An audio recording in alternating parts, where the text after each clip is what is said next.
Okay, thanks guys so much. I am really thrilled, and I say this sincerely, thrilled to be here sharing what I'm going to be sharing tonight. And my wish is, and I think this will happen, when you leave, you're not going to leave a changed person, but you're going to leave with things to start thinking about and things of how you can change your life. We'll look at that, and I'm not going to talk a lot about it now. Okay. And there's probably a lot of things I'm going to forget to talk about, but just to give you an idea, let's just look at the next slide. Whoops. Can you tune me up?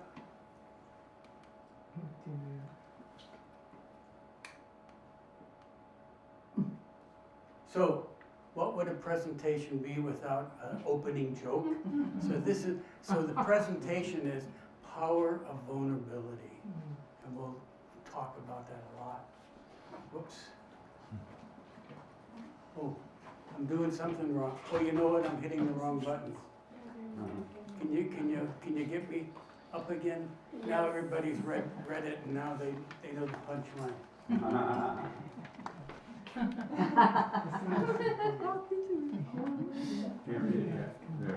Okay, there you go. Thanks, Missy. So they say vulnerability is the birthplace of creativity, connection, and courage. But I knew I was in trouble when the title of this talk started to make me feel a little uneasy. And then I thought about changing the title to, instead of the power of vulnerability, the power of pretending everything is okay. Yeah. Okay, so let's get into it. We've got a long ways to go. About the 10, 15 minutes, just a lot of introductory stuff that I'm trying to set the stage for what's going to be coming later. So be patient with me, and let's see what we have next.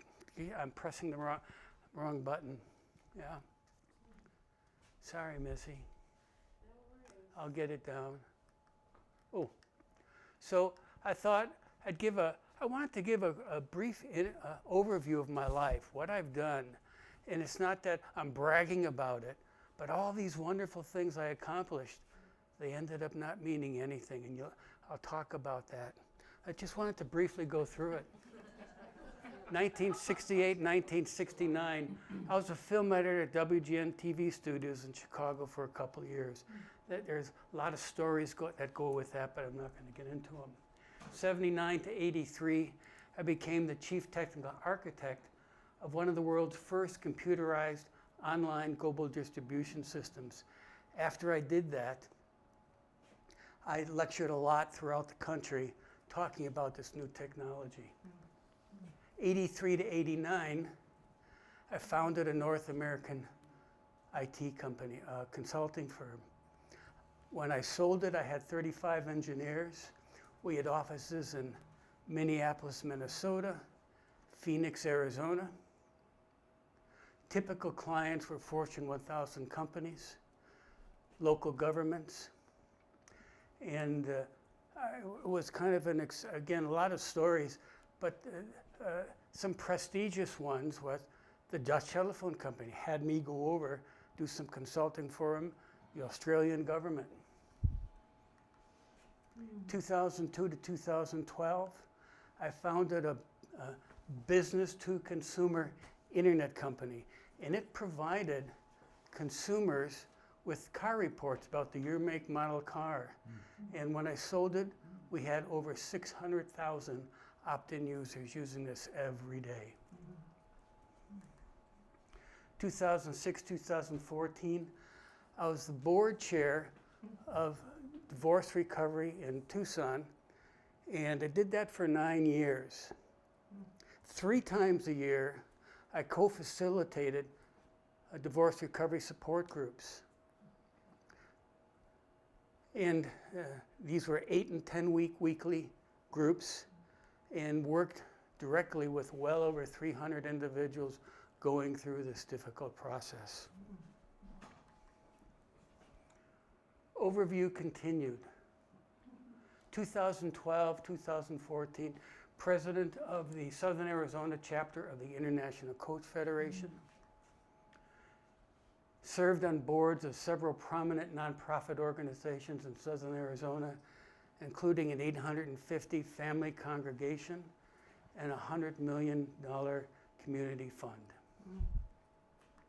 And then, so all that sounds pretty good. I thought, I was a pretty cool guy. I accomplished all the, and people looked at me and, I was recognized. They knew who I was. But in 2015, a life-altering event, I had a complete emotional breakdown. Why? I felt so empty inside. And I had a complete disconnect between my heart and my soul. There was just no connection at all. I was empty. I often found myself on the floor, curled up in a ball, sobbing. The snot coming out of my nose was so thick, I could wing it across the wall and it would stick. But it was difficult, the pain, the emotional pain.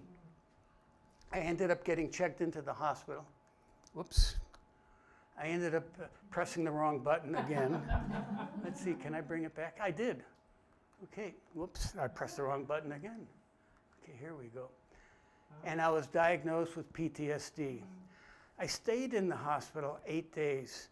And I'm sure many of you have seen the movie One Flew Over the Cuckoo's Nest. Well, it wasn't quite that bad, but it was a lot of stories to tell. I went into the hospital for one reason and one reason alone, to get medicated. The pain that I was having was so bad. I could hear a word and just, I was gone. So I got medicated, I was there 8 days. And when I left, I stopped taking meds.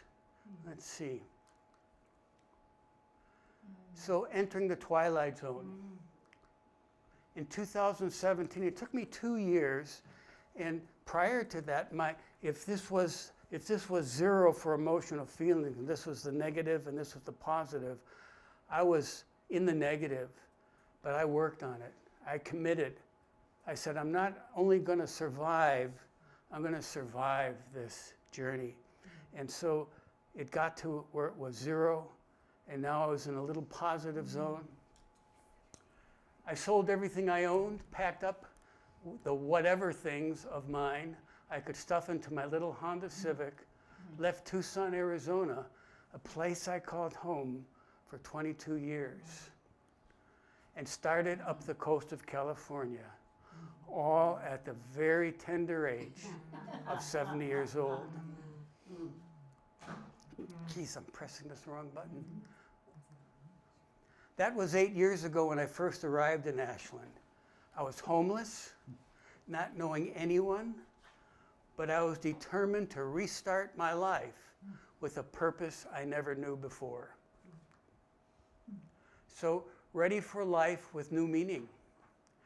The most important thing when I left Tucson, I found and brought with me my recently reclaimed heart and began to reestablish the connection between my heart and my soul.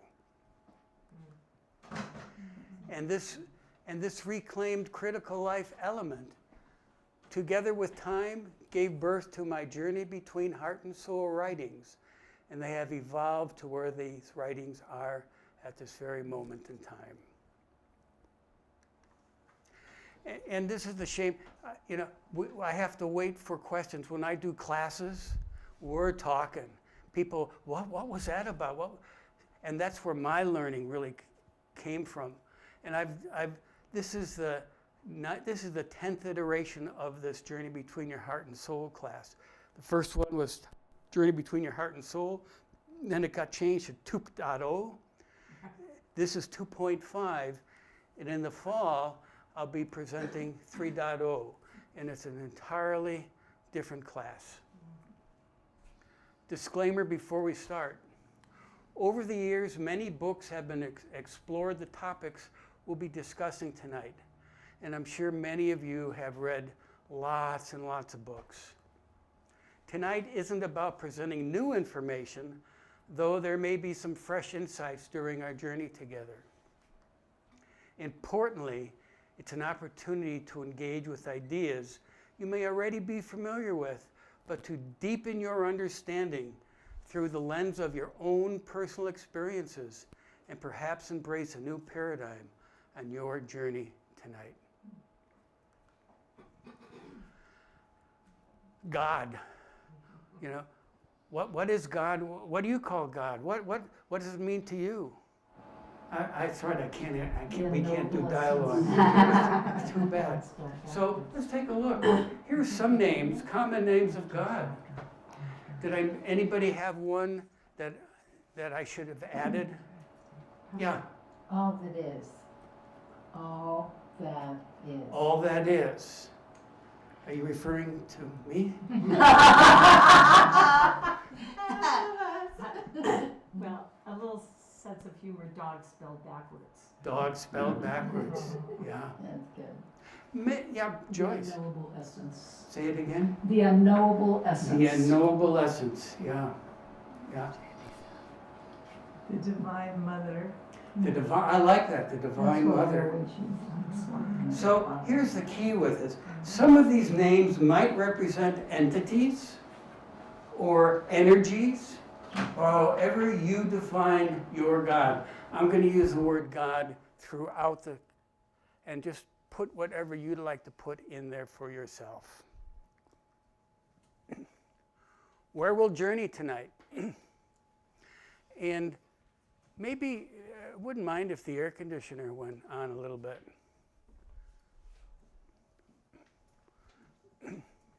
Where we'll journey tonight. I'm going to tell you what my purpose is of being here. And I sincerely mean what I'm saying. We're going to look at basic guidelines for today's presentation. We're going to get through these very quickly. Then we're going to go into, this is really the journey between your heart and soul. At this point are 5 classes. This is the 4th class we're going to look at. It's some metaphysical pieces to it. And I think it sets the stage for this last piece, which is the power of vulnerability, the TED Talk with Brené Brown. So, let's begin. Oh, and as we journey together, I'll serve as your journey guide, if you had any doubts.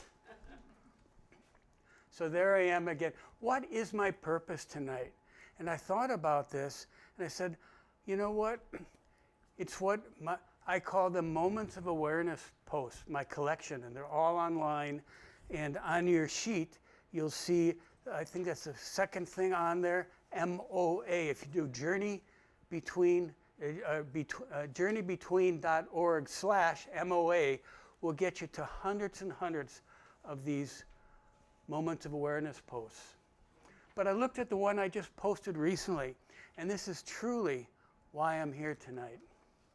It expressed in a recent Moments Awareness post, and this is it.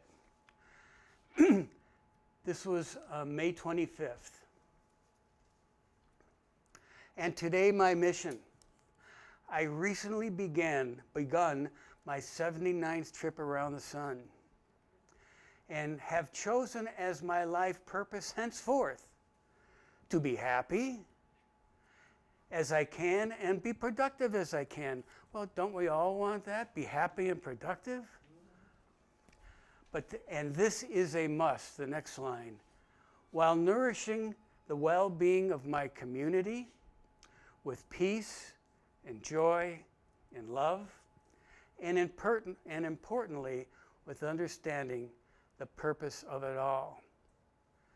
That's why I'm here. Guidelines for today. MRL requests all questions and comments till the end of the presentation. When the floor is open for questions and comments, raise your hand and wait to be called on. Limit your time to no more than 1 minute. And when we do get to the question and answer part, I'll repeat the question so in case somebody doesn't hear it, and we'll also get a good recording of it. When sharing your thoughts, use first person pronoun I and not second person you or we. I don't know who you is, who that includes. I don't know who we includes. But when you say I I know it includes you. And if you do want to say we, then please explain who is in that we group. Respect each other's thoughts as there are no right or wrong answers, and no crosstalk. Okay, now that we've got that out of the way, journey between the class roadmap background. The classes, these 5 classes I put together, 3 of them came from when I lived in Tucson, Arizona. I used to do evening seminars, and these were the classes I did.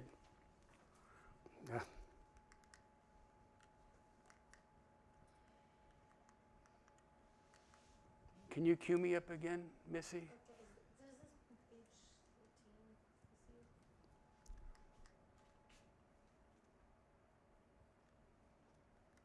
Okay. The first one was Power of Vulnerability with Dr. Brené Brown. The purpose of this class, balance your conscious with the emotional side of life. That's what we walked away with.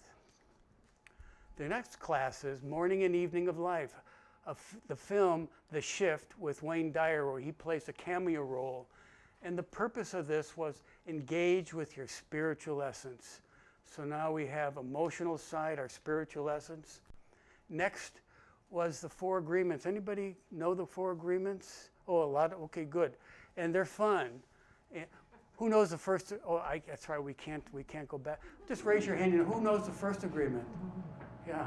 First agreement is always be impeccable with your word. Well, who knows the second agreement? Second agreement. Oh, I can't point to. Don't make assumptions. Don't make assumptions. No, that's actually the third one. The second one is don't take things personally. That was my biggest one. Because when you look at me like that, I'm taking it very and I would go all over the country, and if someone just didn't look at me right, man, I took it personally, like, what's wrong with me? We're going to look at this class today, the metaphysical possibilities, defining the heart-soul connection. What is that all about? And number 5, the power of self-awareness. So that's the roadmap that I've been using the past couple of years. And again, I presented this 9 times at OLLI. Anybody know what OLLI is? Who doesn't know what OLLI is? You know what OLLI is, yeah, okay. Reflections about the journey between, and I refer to this as the heart center and the God soul. We'll look at that when we look at the metaphysical maps. So what is the soul?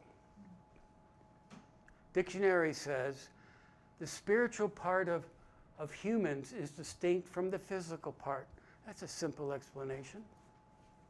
Socrates, I had dinner with him a couple of nights ago, and he said the soul lives in the ideal realm.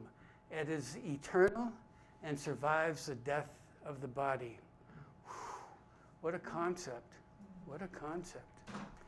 My 98-year-old friend from Tucson, Arizona, and he just yesterday, we talk maybe once or twice a month, maybe less, maybe more, and he FaceTimes me.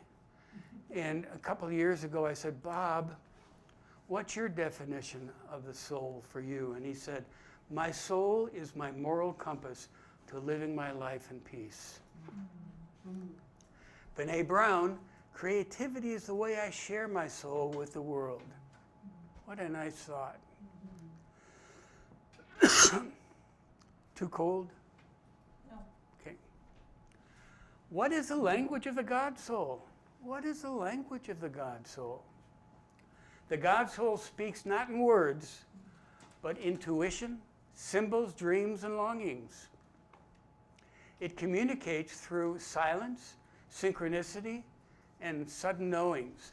And these sudden knowings, those are all in my Moments of Awareness collection that you can get to online and have fun with it. There's like literally hundreds, and you can go searching on a certain word and it'll come up for you. But sudden knowings, anybody ever get sudden knowings? Yeah, yeah.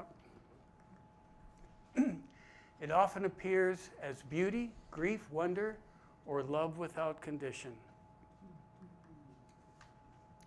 To understand it, we must listen with our whole being. To understand the language of the soul, we must listen to it with our whole being. It and this is important, it bypasses logic. It connects us to the timeless, the eternal, and the true.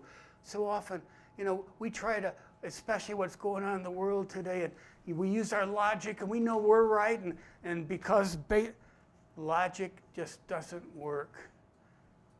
Logic doesn't work. Listening with your heart and soul, understanding and accepting. Big word, and accepting. What the God soul desires. This is pretty cool. Simply put, to live in a world filled with compassion, community, loving kindness. These are important things. And for me, as I mentioned, my purpose is community. Come on in. Come on in. You can put the $20 down on the table. There's one seat left here. Yeah? Come. Okay.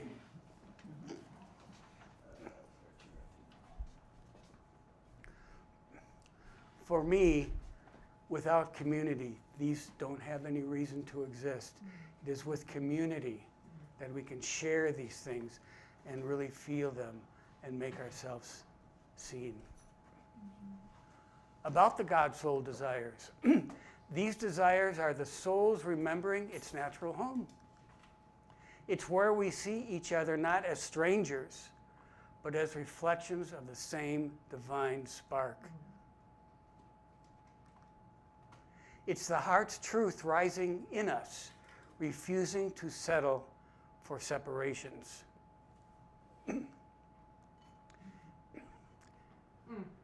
It's millions and millions of years old.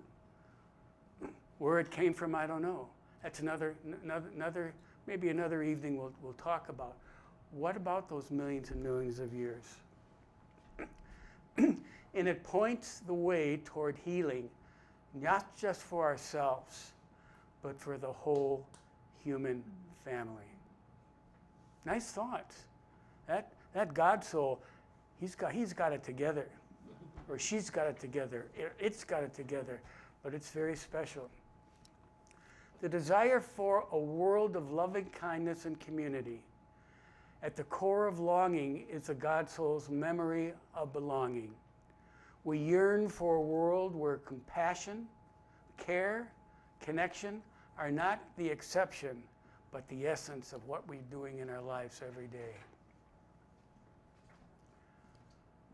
A world of compassion, care, and connection are not the exceptions, but the essence of what we're doing. This desire is both a calling and a commitment to co-create the very world of our heart center knows is possible. We know what's possible. It just hasn't happened. And why? Again, it's another discussion. So what might these thoughts mean to you? When your soul awakens, everything we thought we knew becomes irrelevant. I can only talk, and the things that I'm talking tonight, they're my experience. I'm not saying I'm right, not saying I'm wrong, but I believe in them. And I can tell you that leaving Tucson and coming on this journey, going up the coast, spending time living on the beaches, living on couches, living in my car. Everything I thought I knew. It's why I had my breakdown. Everything I thought I knew just didn't make any sense. It wasn't fulfilling for me. Let's look at the next one. Listen to the wisdom of your soul. Listen to the wisdom of your soul. You guys want to hear a story? So, as I said, I went up the coast of California, and now I'm seeing a sign. I'm pretty close to the border to Oregon, and I see a sign that said National Lake Shasta National Campground. I had my tent in the back in my lounge chair. I pulled off, made a camp. And anybody been to that national campground? It's amazing. There's probably 50 spots. When I was there, I think only 3 people. I pretty much had my space. I didn't see anybody. I'd wake up in the morning. I'd get my gas burner going. I'd make a little breakfast. I'd then take a walk along the cliff that overlooked Lake Shasta. Come back to my tent. Sit down on my fold-up lounge chair. You know how those lounge chairs, you can make them like this? Well, I always had it about like this. And every day I'd say, God, where am I going? I don't know what's going on. The 4th day, the epiphany I'd been waiting for came to me. Oh. I'm sitting in the lounge chair, and the trees there just go right up to the sky. And there was a soft breeze that day, and I could hear the trees rustling on top. And the epiphany came to me. And the epiphany was this: listen to the wisdom of your soul. Listen to the wisdom of your soul. The next day I packed my car, just kept on driving up I-5, and I saw this sign that said Ashland. And I said, oh, Ashland, I heard about Ashland. It's where a lot of old hippies live. And I said, I gotta check this out because I'm an old hippie. I pulled off the road, and the next thing I knew, I'm driving downtown up Main Street, and there across the Main Street, they have a banner. I didn't know they changed it regularly, but there's this banner there, and I stopped and took a picture. I stopped and pressed the wrong button. Can you help me out, Missy?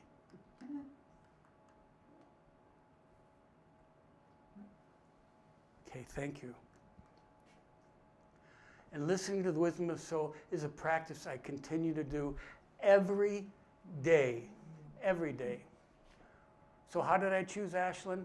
Here it is. We choose love. And I said, I'm home. And then I drove another mile or so, and there's this university here. How could I not want to be here? It really, I started resonating, and I knew that this is the place that was good. Wow. I think he's that back up there again. Yeah. Yeah. So now let's look at the heart center. What's going on with the heart center? The journey between your heart and soul. Let's understand the heart center. It feels what the soul knows. The God soul carries timeless wisdom, but it's the heart center that makes that wisdom felt, lived, and real. It turns knowing into caring, and caring into action. Such an important thing. One of my teachers, my mentors, who I spent 9 months with in Boulder, Colorado, and I couldn't write fast enough listening to his words. I knew everything he was saying was right on. And one of his quotes was this: we judge others by the results that they create, and we judge ourselves by our intentions. And I said, I won that award 10 years in a row. Great intentions, but what's there to show for it? The heart grounds the soul's aspirations. The soul reaches for the infinite. The heart says, bring it here, into this moment, this body, this relationship. Really working and feeling our heart and knowing and trusting. The heart center is the seat of compassion and connection. While the God soul sees unity of in all things, the heart center longs to love, to hold, and to be held. I'll think about this the next time that you go to hug somebody or they want to hug you. There's an energy. If you don't feel this energy, then that hug doesn't mean anything. Sometimes people just give you a hug just to give you a hug. But when you can feel the energy flowing back and forth, knowing that it's real. Oh, whoops. The heart center craves the connection, not just with the divine, but with other heart centers. Yeah? The heart navigates through emotion. The emotion is the heart center's language. Joy, grief, awe, longing. It gives us direction, clues, and clarity on the path when we learn to listen. The heart center awakens our humanity. Through the heart center we become tender, humble. Humble! That's an important thing. And for me, every day, I'm thankful that I've moved from my ego to becoming humble and knowing it's all okay. I don't have to be number one, even though I am. Courageous, real. It teaches us how to walk gently, even as we reach toward the stars. Together, heart center and the God soul. The God soul whispers truth, but the heart center gives it voice. The God soul dreams, but the heart center brings it to life. Together, they create a life of meaning, depth, and grace. And what is the meaning of your life? And again, I've reached a point in my life when all the things I thought were my meaning, were my purpose, they've changed. And my meaning and purpose now, for me, is community. And it's something for you to think about. Not that you got a new car, not that you want to take care of your family. That's your part of your community. Okay. So, I'll take just a few questions. I know I'm breaking, but because we're going to be getting into a whole new... No, I'll wait. I'll wait. I'll wait. We've got more to go. Opening your awareness to basic metaphysical concepts. And again, we can spend a lot of time on these. Want to just bring an awareness to you. Opening your awareness, basic metaphysical concepts. Awareness of the journey between your heart and soul. And awareness between the journey between your heart and soul. Start listening. It's important. It doesn't happen overnight. But when you can start listening, when you can clear that path between your heart and soul and let those things flow, we'll look at it a little deeper. We're going to look at the Kabbalistic Tree of Life mysteries. And I'm going to take 3 of the Sphirot. We'll see this in a second. There's 10 plus 1 Sphirot in the Tree of Life. Very mystical. And we'll look at the metaphysical heart center and God-soul connection. Okay, here we go. Recognize the sweet spot, the vibrational frequencies to connect the heart with the soul in the following. This is kind of fun to just remember. And when you start experiencing these things, you can ask yourself, where am I going? What's going on? Recognize the sweet spot. Praying, meditating, drinking, drugs, sex, other things like dancing, singing, gardening. One easy example that I could give you guys is you have that first glass of wine and maybe you're halfway, and everybody's a little different, but you're maybe halfway down and you could start feeling something very special, like you know more things, you're making a connection, you're going through a portal, you're connecting to the God soul. And we'll look at how the God soul works in a moment. Anybody else experience any of these? Just raise your hand. Yeah? Yeah? How important it is. Be aware. Be aware. The next time if you have a glass of wine, and I very seldom drink, but if you do have that glass of wine, think about that. Think about... If you have that and there's nothing wrong with having the second, the third, the fourth, whatever you'd like. But know that if you have that first glass of wine, those first few sips, it could be opening up the portal to your God soul. Anybody want to add anything here? Well, nature, I mean, I see. No, no, everything. no, no, no, no, We no. can't All you can say is yes. Oh, yes. I promise. Okay, the tree of life. This is a very mystical belief in show of hands, Kabbalah. You ever hear of it? Mhm. Yeah. And this tree of life is the key to what is in the heart of Kabbalah. If you don't get this, you can go through the motions and read books on Kabbalah, but this is the essence, the mystical pieces to it. I'm going to just quickly, Keter, that's crown, Diat is knowledge, Bina, understanding, Chokmah, wisdom, Gavora, strength, Hesed, loving kindness, Tiferet, beauty, Chod is splendor, Nitzach is victory, Yesod is foundation, Malchut is kingdom. Lots of stories here. I'm going to go on to where I want to go with this. We're going to look at Diat, Bina, and Chokmah. Something for you to learn about these. Very simple learning. The practice of becoming. Diat, knowledge. Let's take a look. Knowledge, process, learn it. When new knowledge comes to us, we can do three things. We can take it and say, delete. We know we don't want anything to do with it. Or we can say, save that off. I might be interested in that in some day. Or we say, I'm going to grab onto this and I'm going to learn it. When we do that, we learn it. We go up to Bina and we have understanding, practice, and live it. As this knowledge comes, we start understanding it. We practice the knowledge. We start living the knowledge.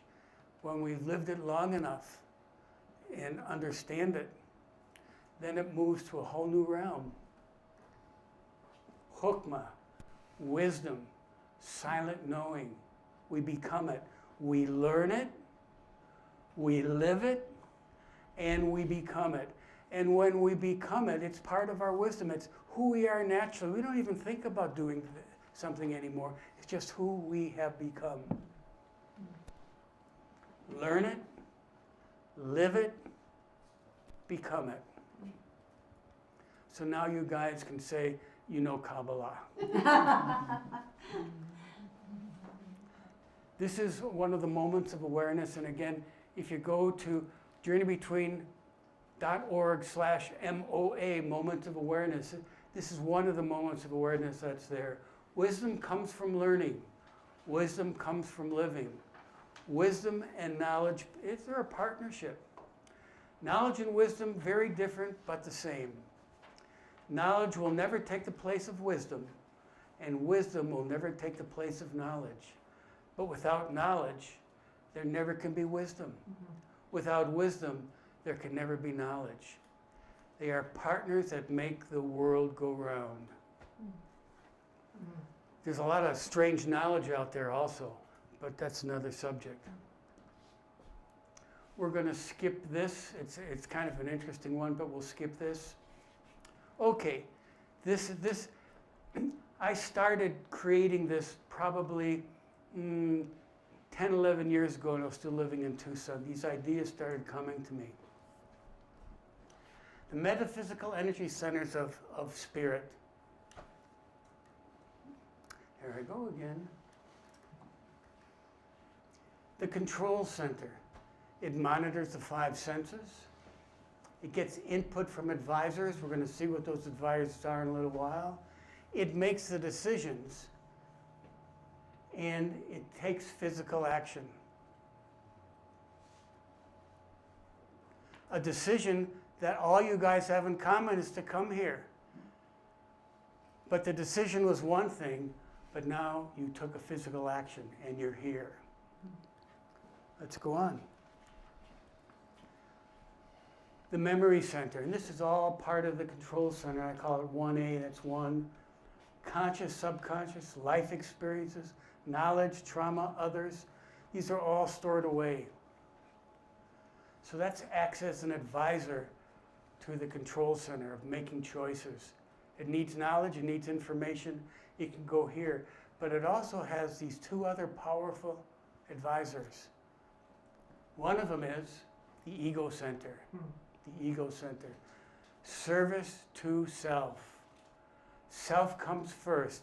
Selfishness. When a human is born, that infant, man, this is the most important thing. This doesn't count, nothing. This is what matters. He wants to be fed. He's going to let you know. As he gets into adolescence, does he believe he's still the center? And he gives, I want to make me happy, and he really roots on and gives the control center. What are you going to do? Here's what I think you should do. And then we have the heart center. Service to others, selflessness, loving kindness, and our spiritual connection. These two guys, they battle each other and want the control center to do what they want. And they battle back and forth. I had something to add here. What was it? Let's move on. But there's now one more piece. This is the important piece. The God soul. Notice the arrow only goes to the heart center. It gives us the wisdom from past and present, past from previous lives maybe. It's a portal to the universe. It's a mediator between the heart center and ego center. And it comforts and soothes. Portal to the universe. One of the things, analogy I use is the God soul is like a satellite dish. It can receive signal and it can give signal. Signal to the universe, to the source, to whatever you'd like to call it. I'm sorry we can't have discussions because this is a good one to really talk about. But keep your questions in mind because in a moment we will. Okay, oops, there it goes again. So what is the purpose of spiritual journeys? Spiritual journeys awaken us to what is real beyond illusion. They strip away false identities and invite us to remember who we are, not just as human beings, but as souls having a human experience. Anybody ever hear that? Yeah. And I first heard it from Wayne Dyer, and I tried to do some research, and in the 16th or 17th century, some priest came up with that. But I'm going to say it again. Up to most of my life, I was a human with a soul. But I became a soul with a human, as a human. My soul came first, getting it to where it needs to be, how it could serve humanity and community. Yeah. The journey isn't linear. It's circular, it pauses, it stumbles, and it transforms us. Its purpose to come home to ourselves and to the source within all things. Okay, now I'm going to open it up for three quick questions, and as you say them, I'm going to say them out loud so we make sure they get on the recording. Anybody want to ask a question? Everybody got everything? Anybody willing to be vulnerable enough to raise your hand and ask the question and not be embarrassed? Not so much a question, but just a comment on this slide you showed where, you know, the ego and the selfishness and then serving others. And the thought that came to me is that personally I've had a battle with, you know, sometimes you can want to please other people and say yes and yes and do, and then you feel exhausted. I want you to save that for the very end, but that's very, very good. Okay. Thank you. Anybody else? Yeah? Okay. Vulnerability definitions. Willingly allowing yourself to be seen, known, and touched by life, with the risk that you may be hurt, but the hope that you may be deeply connected. It's a concept, just keep that in mind as we're going to go through some of these video clips. Brené Brown defines it as, vulnerability is the birthplace of love, belonging, joy, courage, empathy, and creativity. I'm going to make this statement. I'm not saying I'm right or wrong, but I believe this. Without being vulnerable, love is missing, belonging, joy, courage. In my life, I was never willing to be, very little of being willing to be vulnerable. I protected myself. My vulnerability walls are always up. And because of that, my connection to relationships, whether they were in business or personal, really, they suffered.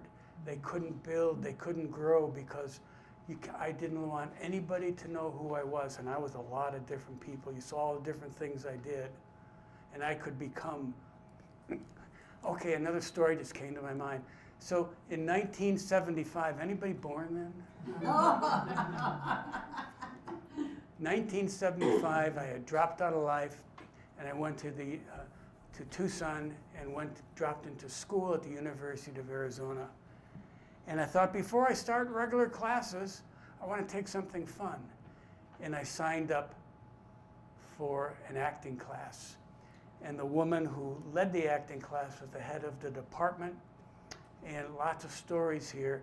But the book we studied from was Stanislavski. It's a method acting. Lots of actors, Marlon Brando, I believe, used it. Other people used it. Acting is believing, and man, when I got into business and I went into corporate offices or went into boardrooms, I could hear what they needed, and I could be that. And I always filled, never fooled anybody, but I could act, because I didn't know what the heck I was doing, what I was saying. I didn't have any of the education, but I could certainly. Acting is believing.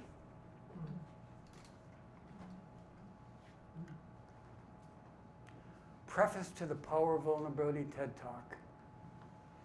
Emotional resonance.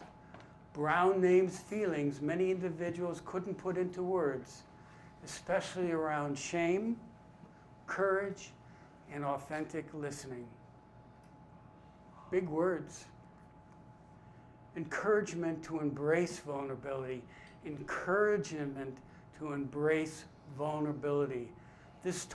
Her talk inspired many to lean into their imperfections and cultivate deeper connections. Lean into their imperfections.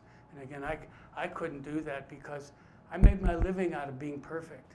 That's why people called me. That's why people had me fly in and spend time with them.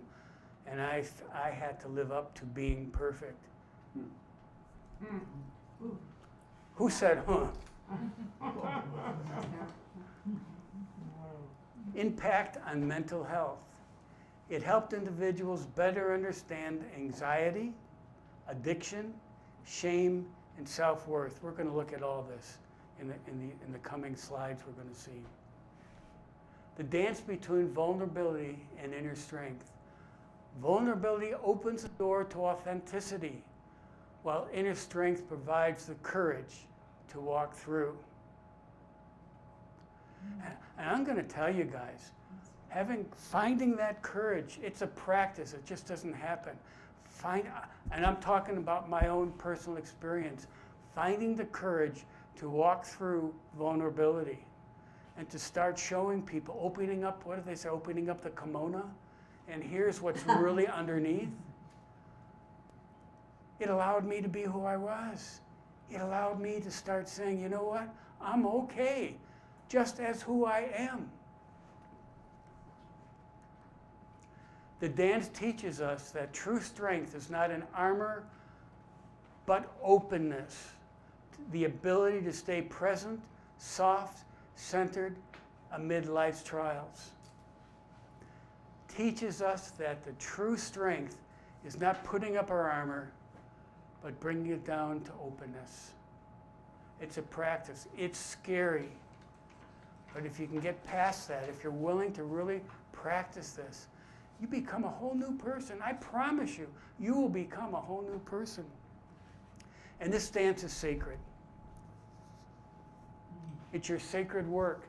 It's your sacred work to be who you are and not who you think you should be, or people tell you who you should be. It's sacred work, and it's beautiful work. We're going to look at these 9 clips, power, vulnerability, and we're going to look at each clip is a minute, couple of minutes long, and then I'll have a little summary of what I think they're about. And if you want, take some notes and ask questions at the end. So let's begin. Let's look at connection.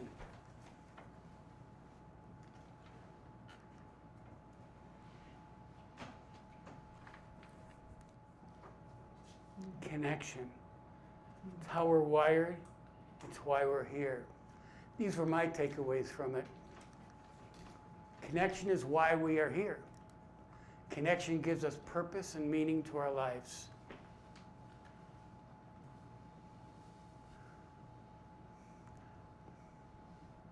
A lot to say, but I'm going to skip it. It's how we are wired. Types of connection: physical, emotional, and spiritual. Types of connections: physical, emotional, and spiritual. I want to look at the next slide. Layers of human frequencies. Each of these layers of human frequencies, these dimensions, have a different frequency to them, and they have a range. I'm going to take one thing and talk about it all, and that's the word love. We can love on a physical dimension. We can love on an emotional dimension. We can love on a spiritual dimension.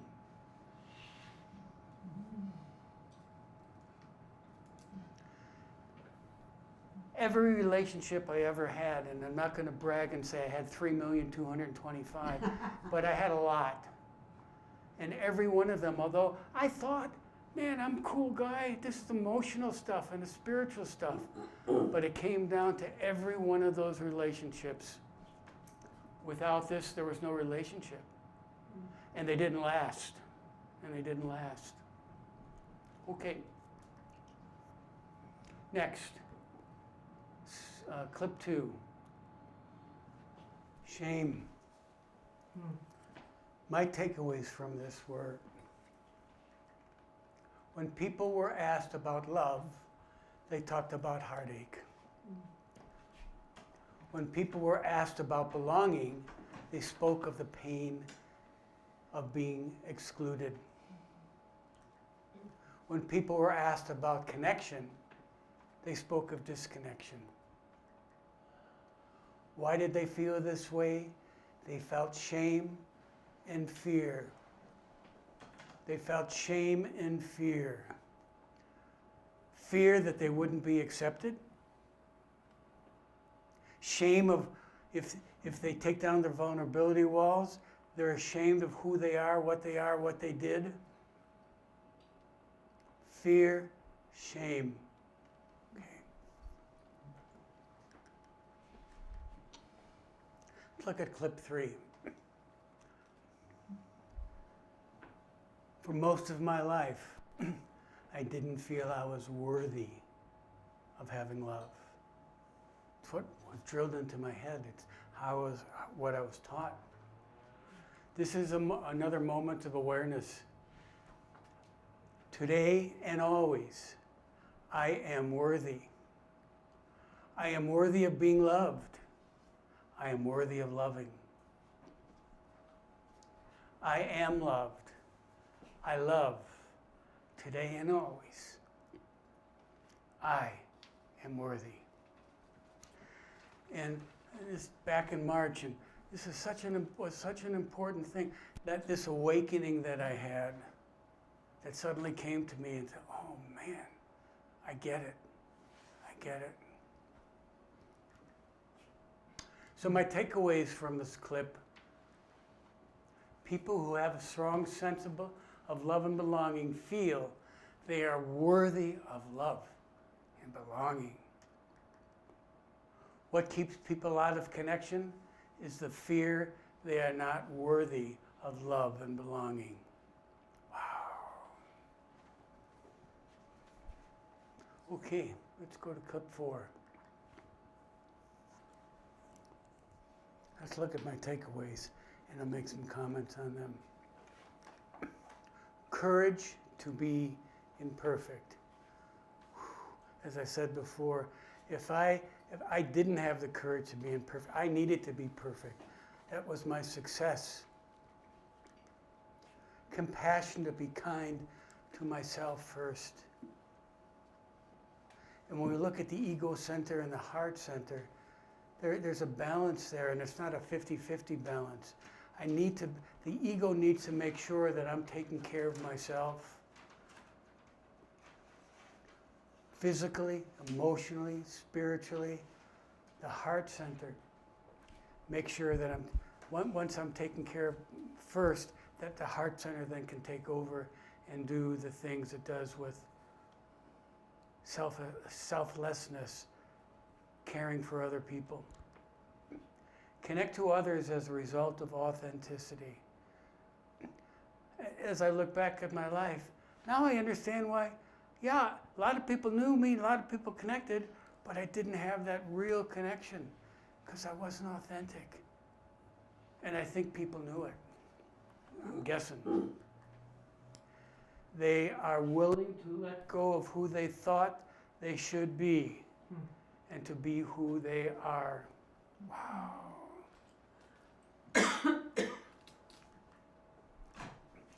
Considerations: embracing vulnerability.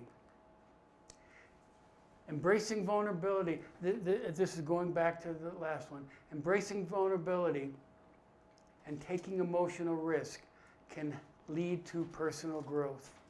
Embracing emotional vulnerability and taking emotional risks can lead to personal growth.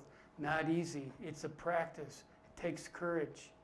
Knowing that these are things that you could do, or you can stay in your comfort zone and be happy right there. And I'm not saying where you should go, what you shouldn't do, but keep in mind, this is something, if you want to move on in your life, this is the practice.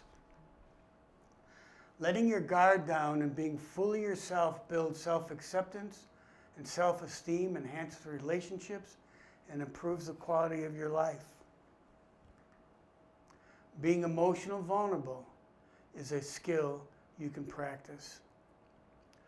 And I'm going to say this, I was going to share with you at the end, but I am putting together in August, I'll be doing a Zoom class on some of this stuff. And there we're going to interact with each other. We're going to have breakout groups. We'll have polling to see how people are thinking, anonymous polling. So you might want to consider if you want to have some more deeper conversations on this. Okay, let's look at clip number 6. Oh, clip number 5, I'm sorry. Embracing vulnerability.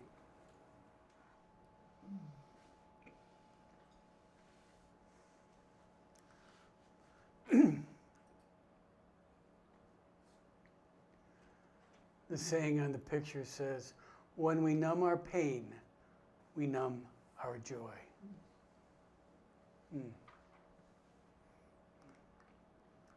We struggle with vulnerability, and how do we handle it?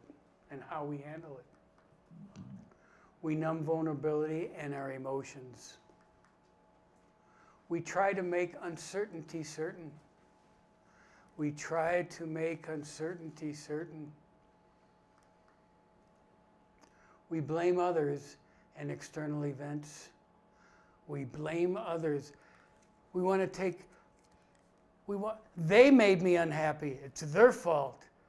They're the ones. Instead of taking the responsibility. we can't selectively numb emotions. And here's an important thing. It's okay to numb vulnerability. Just don't make it a habit.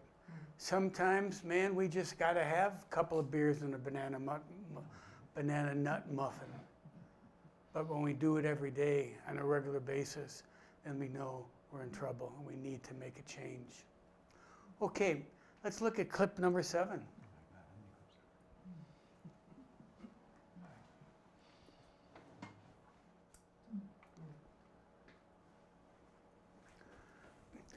How interesting she talked about how politics was. And how, this was made in 2011. Oh. 2011. 14 years have gone by and we can see the directions things have gone. Why we numb vulnerability? A need to make everything certain. Wanting to control. Blame is a way to discharge pain.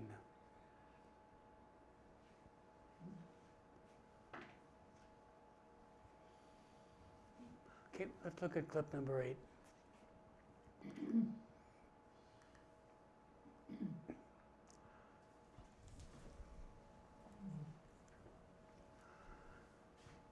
I think I have this in here. If I don't, I'll say it.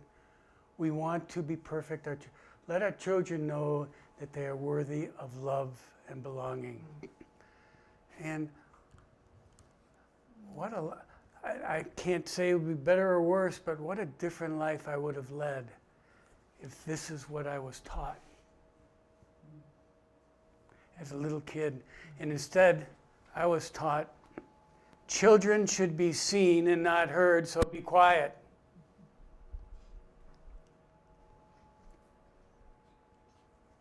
Let our children know that they are worthy of love and belonging. We pretend that what we do doesn't have an impact on others. And we need to be able to say, I'm sorry.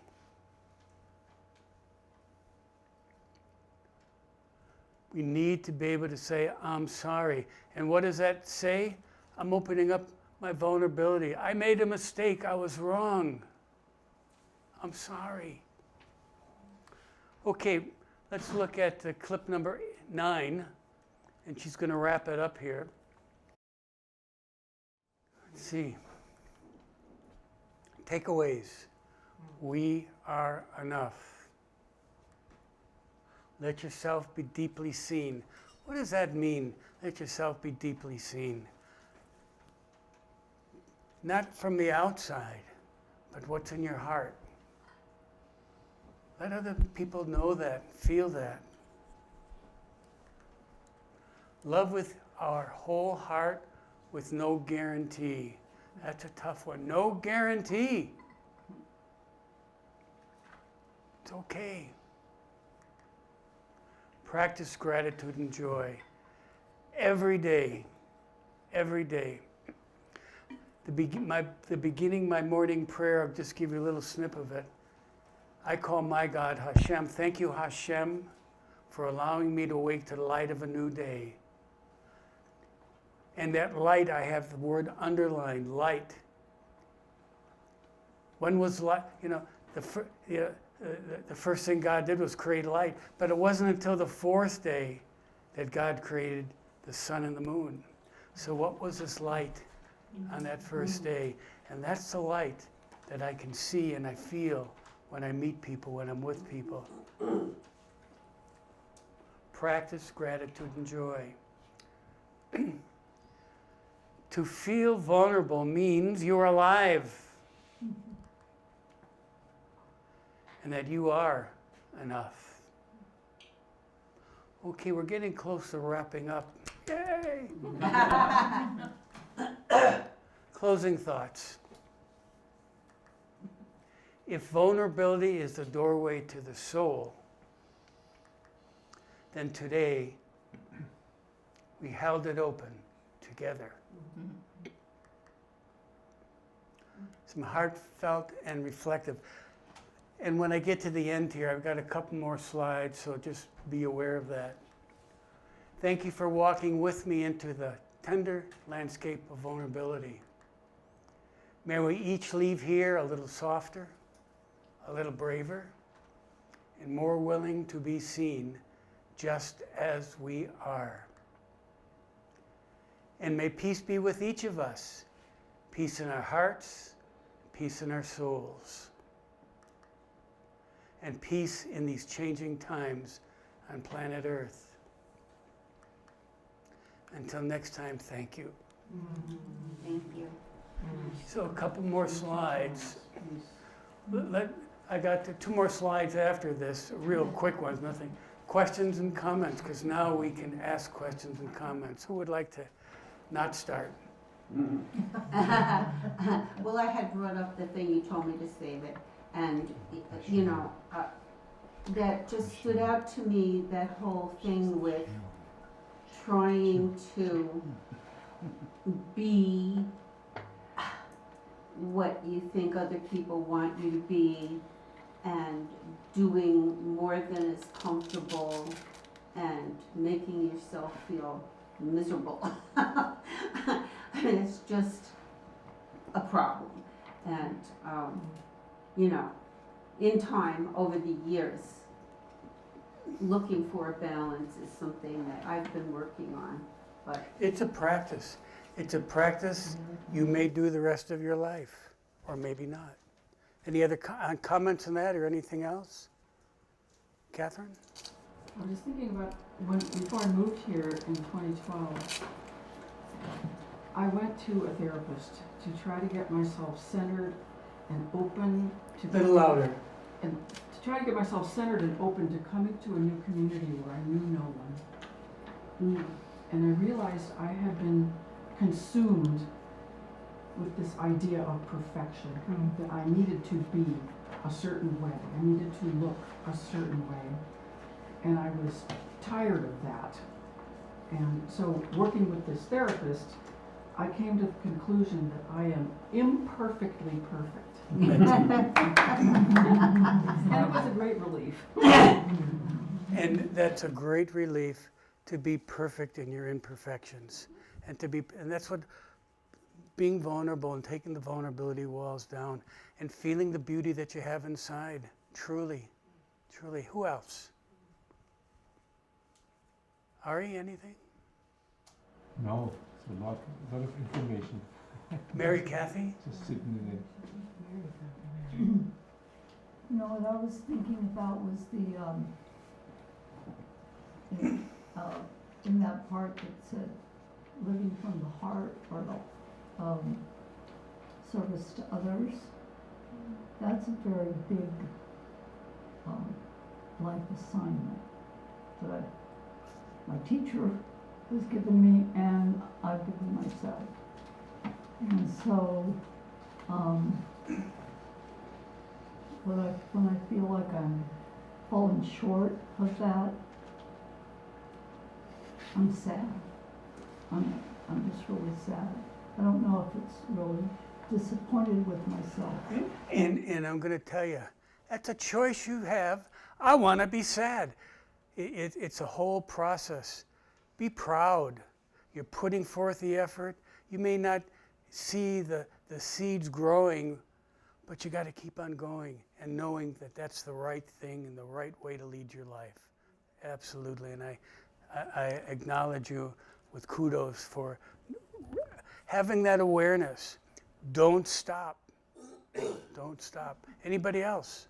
Yeah. Well, I can't believe the perfection of coming to this particular talk on this particular day. Because, you know, I was really feeling heartbroken, and then I realized, wow, I allowed myself to become vulnerable. I allowed myself to have a love affair with a person 34 years younger than me. And I knew it wasn't supposed to, be a life commitment or anything, and I reassured him. But then when he just said, okay, that's the end, I thought we could then go back to being platonic friends, and he just said, no more connection, no more, whoa. So then I Thank deal with that. Thank So you now for I'm sharing dealing with that. that. But you know what? You just took the first step to deal with it. Sang it out loud. What's important so often is that we have these things and they just churn inside of us. It's when we can say them out loud and we can hear them coming back in that we can start working with So them. thank you. You're Thank welcome. you for this. Yeah, yeah. Barbara, you had something. It's not a question, but one thing that really landed for me was when she said, to be grateful that you can be vulnerable because you're so completely alive. So, boy, that's counterintuitive in the moment, but I'm gonna try it, Don't try it. Do it. okay? Just do it. And have confidence that you're doing it. And then practice. And then practice. And then practice. It all takes practice. Anybody else?